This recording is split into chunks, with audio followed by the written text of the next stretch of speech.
Coba deh kita pikirin, apa sih yang sebenarnya jadi mesin penggerak kehidupan di planet ini?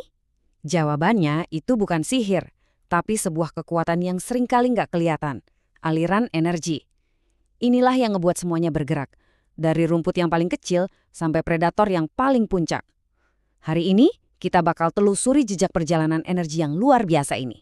Oke, kita mulai dari pertanyaan yang kelihatannya gampang ya. Dari mana harimau dapat energinya?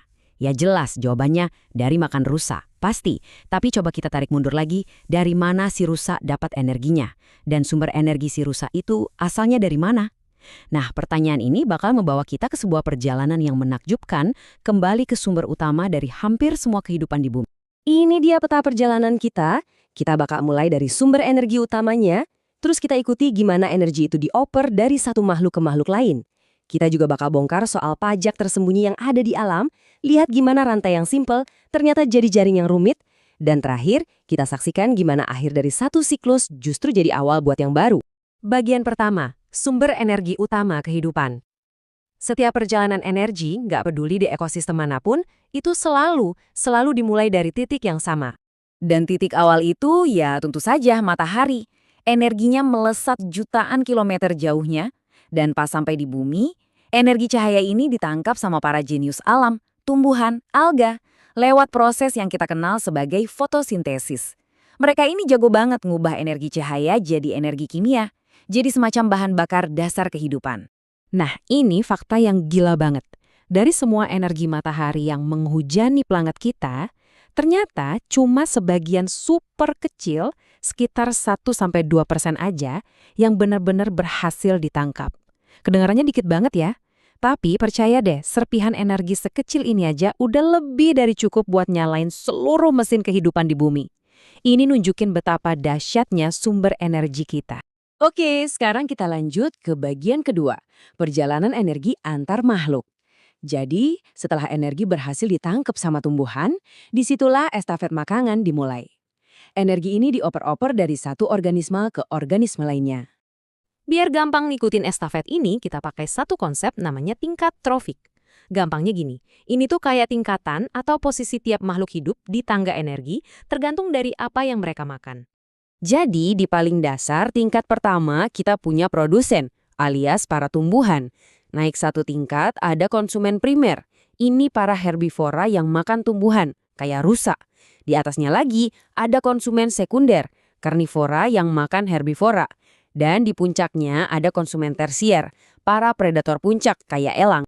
Biar kebayang, ini contoh rantai makanan yang lurus dan simpel. Energi dari rumput pindah ke belalang pas belalang makan rumput. Terus, energi dari belalang pindah ke katak. Dari katak ke ular, dan akhirnya sampai ke elang di puncak. Jalur energinya kelihatan jelas banget kan?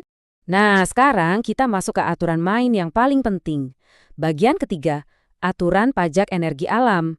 Ada alasan kenapa perjalanan energi ini nggak bisa terus-terusan tanpa batas.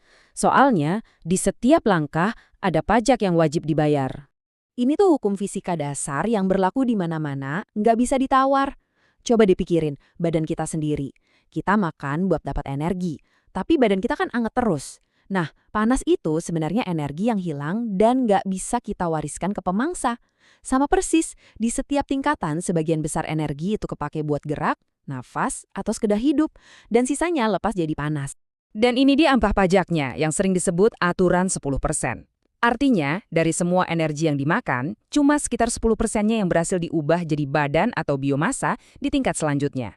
Betul, 90% sisanya nguap gitu aja. Inilah pajak alam yang brutal dan nggak bisa dinego. Piramida energi ini nunjukinnya dengan sangat jelas. Coba lihat, bar paling bawah buat produsen, penuh banget sama energi. Terus lihat bar di atasnya, konsumen primer, langsung anjlok drastis. Dan bar di atasnya lagi makin kecil. Jadi kalau produsen punya 10.000 unit energi, yang makan dia cuma dapat 1.000. Dan yang makan si pemangsa itu cuma kebagian 100. Makanya dunia ini penuh tanaman, tapi predator puncak jumlahnya sedikit banget. Energi di atas sana langka. Oke, sejauh ini kita ngomongin rantai yang lurus-lurus aja. Tapi alam itu jauh lebih seru dari itu. Kita masuk ke bagian 4, dari rantai menjadi jaring, sebuah realitas yang jauh lebih kompleks. Rantai makanan, kayak yang kita lihat di kiri, itu sebetulnya penyederhanaan biar kita gampang ngerti. Tapi kenyataannya lebih mirip gambar di kanan. Jaring-jaring makanan yang super rumit. Seekor ular itu nggak cuma makan katak, dia mungkin makan tikus juga. Dan elang nggak cuma makan ular, semuanya saling nyambung, ngebentuk jaring kehidupan yang jauh lebih stabil dan kuat. Dan prinsip ini tuh berlaku universal di mana aja. Di hutan tropis, energi ngalir dari pohon ke rusa, terus ke harimau. Di laut dari fitoplankton ke zooplankton, lanjut ke hiu. Bahkan di sawah pun sama, dari padi ke tikus, terus ke elang. Aturan mainnya sama persis, cuma pemainnya aja yang beda-beda. Akhirnya, kita sampai di babak terakhir perjalanan energi yang sekaligus juga jadi awal dari siklus yang baru. Bagian kelima, peran vital sang pengurai. Terus, apa yang terjadi kalau semua organisme ini mati? Nah, disinilah para pahlawan daur ulang alam, dekomposer kayak bakteri dan jamur, mulai beraksi. Mereka menguraikan sisa-sisa organik.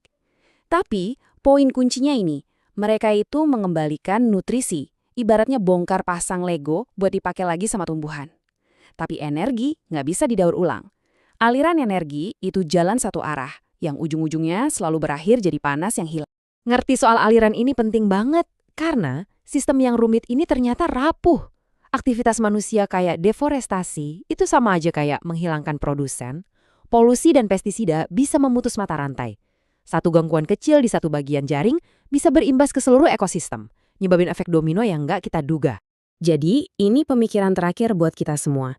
Setelah kita lihat gimana energi itu mengalir dari matahari ke tumbuhan, lalu dari satu makhluk ke makhluk lain dengan pajak di setiap langkahnya, pertanyaannya sekarang adalah, gimana satu pilihan kecil yang kita buat hari ini, entah itu apa yang kita makan atau apa yang kita buang, ternyata bisa mengirimkan getaran ke seluruh jaring kehidupan yang rumit ini.